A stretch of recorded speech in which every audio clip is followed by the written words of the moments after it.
Video start करने से पहले ज़रूरी सूचना। इस बार जो आपके कोर्स है वो एनसीईआरटी वाला जो कोर्स है वो चलेगा। आरबीएसई बोर्ड के अंदर जो पहले किताबें चल रही थी उनकी जगह पे इस बार एनसीईआरटी का जो कोर्स है इंग्लिश मीडियम वाले बच्चों का, वही कोर्स हमारे यहाँ पे चलेगा।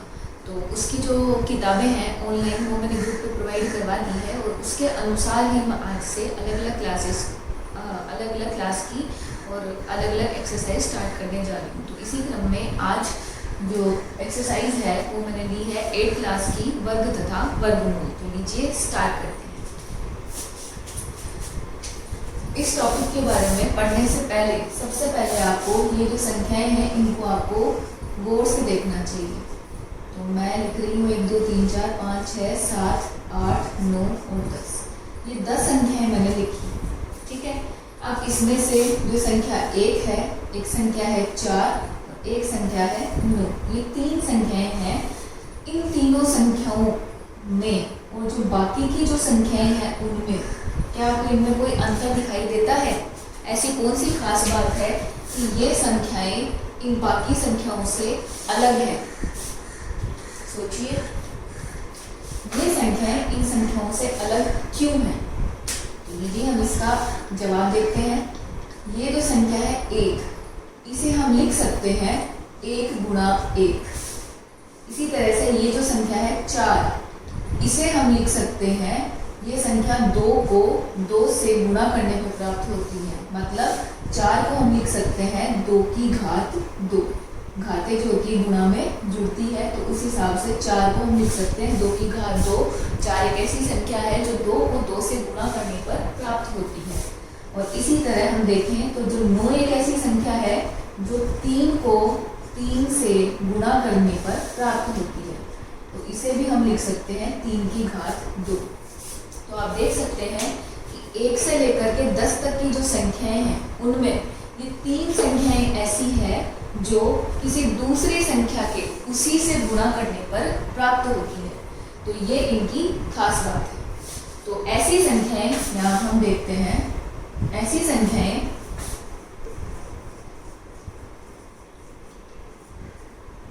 जो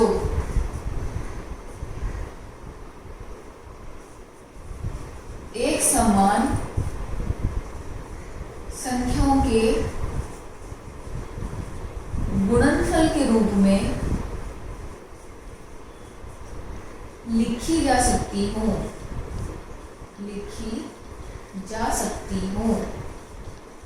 उन्हें क्या कहा जाता है?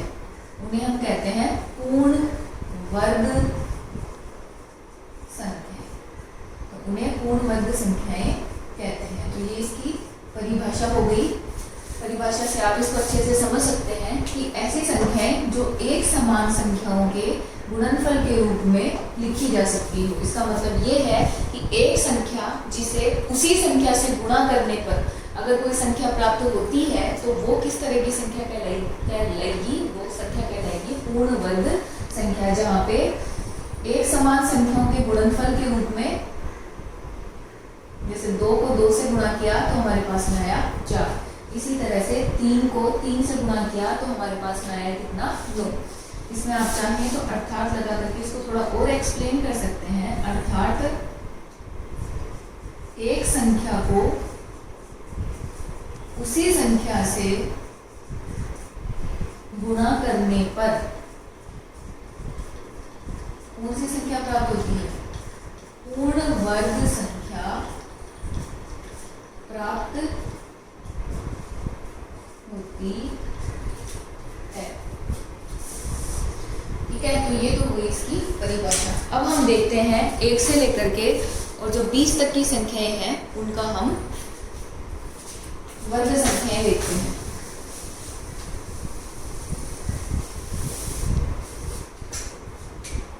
जैसे 1 है, 1 का वर्ग क्या होता है? 1 गुणा 1 मतलब 1। 2 का वर्ग क्या होता है? 2 गुणा 2 मतलब 4।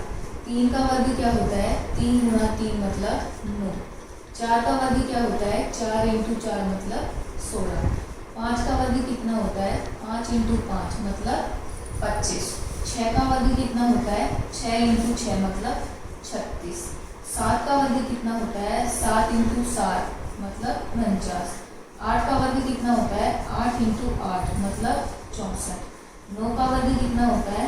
9 इंटू 9 मतलब 81। 10 का वर्ग कितना होता है? 10 इंटू 10 मतलब 100। इसी तरह से 11 से 20 तक की संख्याओं के वर्ग भी आप लिख सकते हैं। 11 का वर्ग होता है 121, 12 का वर्ग होता है 144। आप 12 को 12 से गुणा करेंगे तो आपको 144 मिलेगा। 13 का वर्ग होता है 169, 14 का वर्ग होता है 196, 15 का वर्ग होता है 225, 16 का वर्ग होता है 256, 17 का वर्ग होता है 289, 18 का वर्ग होता है 324, 19 का वर्ग होता है 361 और 20 का वर्ग होता है 400। तो ये हमारे पास में 1 से लेकर के 20 तक की संख्याओं के वर्ग है। ये जो वर्ग संख्याएं हैं ये आपको याद कर लेनी चाहिए, क्योंकि आगे काम आती है, जहाँ पे आपको डायरेक्ट मान अगर आपको याद हो तो आपको क्वेश्चन को करने में सुविधा होती है। इसलिए आपको 1 से लेकर 20 तक की जो वर्ग संख्याएं हैं ये आपको याद होनी चाहिए। अब हम इन संख्याओं को अगर हम गौर से देखें तो हमें पूर्ण वर्ग जो संख्याएं होती है उनके कुछ गुणधर्म का मतलब होता है उनके क्या क्या गुण होते हैं वो हमें पता चलते हैं। तो इन संख्याओं को देख करके, वर्ग संख्याओं को देखकर हम कुछ अनुमान जो लगा सकते हैं, इनके जो रिजल्ट निकलते हैं वो हम अलग से नोट कर लेते हैं। पूर्ण वर्ग संख्याओं के गुणधर्म का मतलब होता है विशेषताएं। इनकी क्या क्या विशेषताएं होती है, ठीक है। अब देखिए, अगर आप इन 20 संख्याओं को जो पूर्ण वर्ग संख्याएं हैं उनको अगर आप ध्यान से देखें तो आपको एक चीज समझ में आएगी। देखिए यहाँ पे ये जो संख्या ये 1 है, ये 4, 9, 6, 5, 6, 9, 4, ये जितनी भी संख्याएं हैं इसमें आपको इकाई का अंक देखना है। तो इकाई के अंक में 1, 4, 9, 6, 5, 6, 9, 4, 1, यहाँ पे 0, ऐसे ही आप इनको देख लें तो यहाँ पे ऐसी कोई भी पूर्ण वर्ग संख्या नहीं है जिसके इकाई के अंक में 2 आया हो, जिसके 3 आया हो, जिसके 7 आया हो या फिर जिसके 8 आया हो। तो यहाँ पे एक रिजल्ट निकलता है। क्या रिजल्ट निकलता है कि यदि किसी संख्या का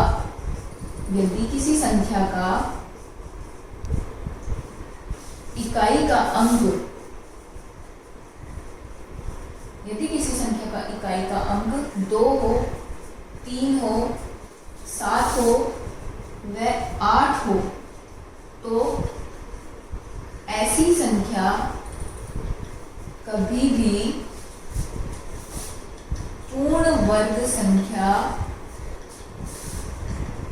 नहीं हो सकती। मतलब कि आप किसी संख्या को डायरेक्ट ही देख के बता सकते हैं कि ये तो पूर्ण वर्ग संख्या नहीं हो सकती। जैसे फॉर एग्जांपल मैंने दे दिया, मान लीजिए 2, 5, 6, 7 और आपसे पूछा गया कि इस संख्या को देख करके बताइए कि क्या ये संख्या पूर्ण वर्ग संख्या हो सकती है। तो आप यहाँ पे देखेंगे कि इसकी इकाई का अंक क्या है, 7 है। तो आप डायरेक्ट ही बता देंगे कि ये संख्या पूर्ण वर्ग संख्या नहीं हो सकती। तो इसका पूर्ण वर्ग संख्याओं का जो रिजल्ट है, जो इनकी विशेषताएं हैं, उनमें सबसे पहली विशेषता ये है कि आप किसी संख्या को सीधे ही देख करके बता सकते हैं कि ये संख्या पूर्ण वर्ग संख्या है या फिर नहीं है। ठीक है, ये तो हुआ इसका पहला रिजल्ट। इकाई का अंक अगर 2 हो, 3 हो, 7 हो और 8 हो तो ऐसी संख्या कभी भी पूर्ण वर्ग संख्या नहीं हो सकती। ठीक है, इसके बाद में हम चलते हैं दूसरे रिजल्ट पे। इसका दूसरा रिजल्ट क्या है कि यदि किसी संख्या का इकाई का अंक 0, 1, 4, 5, 6 तथा 9 हो तो वह संख्या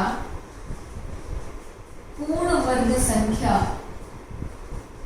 हो भी सकती है और नहीं भी हो सकती, हो भी सकती है और नहीं भी। इस बात का क्या मतलब है?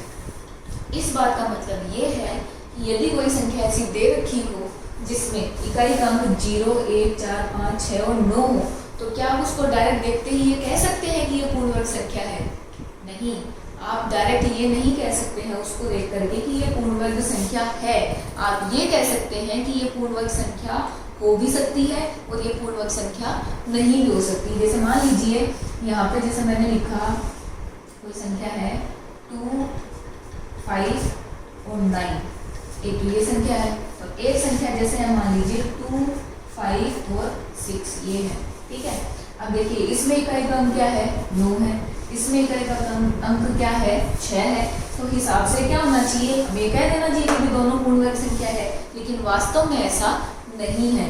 पूर्ण वर्ग संख्या है या नहीं है ये हमें कैसे पता चलता है?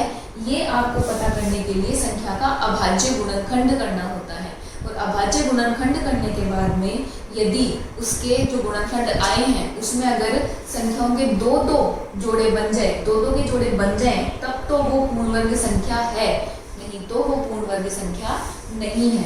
जैसे इस क्वेश्चन के अंदर जब आप इसका अभाज्य गुणनखंड करेंगे तो इसके दो के जोड़े नहीं बनेंगे और इसका जब आप अभाज्य गुणनखंड करेंगे तो इसमें दो के जोड़े बन जाएंगे और वो एक पूर्ण वर्ग संख्या बनेगी।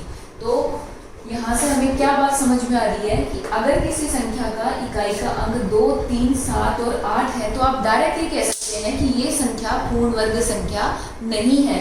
लेकिन यदि किसी संख्या का इकाई का अंक 0, 1, 4, 5, 6 और 9 हो तो वो संख्या पूर्ण वर्ग संख्या है या नहीं है, इसके बारे में आप केवल इतना कह सकते हैं कि ये पूर्ण वर्ग संख्या हो भी सकती है और ये पूर्ण वर्ग संख्या नहीं भी हो सकती। लेकिन अगर आपको इस चीज़ का कंफर्म पता लगाना है तो उसके लिए आपको इसका क्या करना पड़ेगा?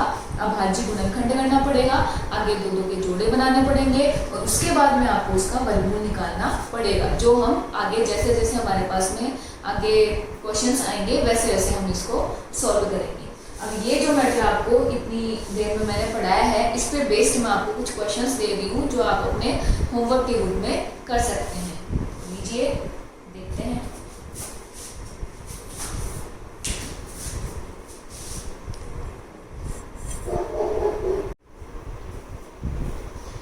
ये जो क्वेश्चंस हैं वो इतने जो हमने पढ़ा उसमें से एक क्वेश्चंस आप आसानी से कर सकते हैं।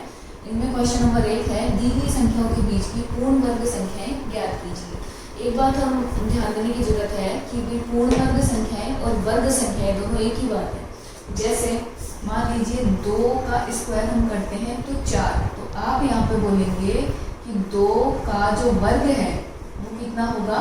4 होगा। और इसी तरह से इसी को उल्टा रूप अगर हम देख लें तो 4 का जो वर्गमूल है, 4 का जो वर्गमूल है वो है कितना? 2। तो ये थोड़ा सा ध्यान देने की बात है। 2 का अगर वर्ग पूछा जाता है तो आपको उसी संख्या से उसको गुणा करके वो संख्या लिखनी होती है और जब वर्गमूल पूछा जाता है तो आपको उसका क्या करना होता है? अंडर रूट करना होता है। तो 4 का वर्गमूल है वो 2 है और 2 का जो वर्ग है वो कितना है? 4 है। तो यहाँ पे 3 क्वेश्चन हैं। इसमें जो फर्स्ट क्वेश्चन है इसमें आपको इसका जो पहला है 30 और 40, इसमें 30 और 40 जो है इसके बीच में ऐसी कौन सी संख्या है जो एक ऐसी संख्या है जो किसी संख्या को उसी से गुणा करने पे प्राप्त होती है, वो आपको इसमें बतानी है। और जो दूसरा वाला है 50 और 60, इसके बीच में कौन सी ऐसी संख्या है जो वर्ग संख्या है वो आपको बतानी है। ये है क्वेश्चन नंबर 1। क्वेश्चन नंबर 2 है कि क्या हम कह सकते हैं कि निम्न संख्या पूर्ण वर्ग संख्याएं हैं। तो ये जितनी भी संख्याएं आपको दे रखी है इसमें आपको ये देखना है कि इनमें से ऐसी कौन सी संख्या है जो तो पूर्ण वर्ग संख्या हो ही नहीं सकती किसी भी सिचुएशन में। एक तो आपको ये बतानी है और साथ ही में आपको ये देखना है कि ऐसी कौन सी संख्याएं हैं जो पूर्ण वर्ग संख्याएं हो भी सकती है और नहीं भी हो सकती है। और अगर कोई पूर्ण वर्ग संख्या है या फिर नहीं है तो आपको उसका यहाँ पे कारण भी बताना है। ठीक है, तो ये क्वेश्चन नंबर 2 हुआ। ये जो क्वेश्चन नंबर 3 है, निम्नलिखित संख्या स्पष्ट रूप से पूर्ण वर्ग संख्या नहीं है, इसका कारण दीजिए। तो इस क्वेश्चन के अंदर आपको पहले से ये चीज बोली हुई है कि ये संख्याएं जो है पूर्ण वर्ग संख्याएं नहीं है, लेकिन आपको इनमें इन संख्याओं के लिए जो भी कारण है वो आपको कारण बताना है कि ये पूर्ण वर्ग संख्या क्यों नहीं है। और ये जो क्वेश्चन है क्वेश्चन नंबर 3 ये आपकी एक्सरसाइज का क्वेश्चन है। ये मैंने एक्सरसाइज में से लिया है, आपकी शायद ये वर्गमूल की शब्द एक्सरसाइज है उसका ये क्वेश्चन है। तो ये 3 क्वेश्चन है वो आप एज ए होमवर्क के रूप में कर सकते हैं और इसका जो भी सॉल्यूशंस हैं वो आप नीचे कमेंट बॉक्स में लिख करके बता सकते हैं। और मैं अपने नेक्स्ट जो भी वीडियो में इसका आगे वाला भाग बताऊंगी तो उसमें इन क्वेश्चंस का जो आंसर है वो उसके अंदर डिस्कस करेंगे। तो आई होप आपको ये सारी चीज़ें समझ में आई होगी। आगे वाला जो भाग है, आगे का जो मैटर है, उसके लिए आपको नेक्स्ट जो भी वीडियो है आपको उसका वेट करना होगा। धन्यवाद।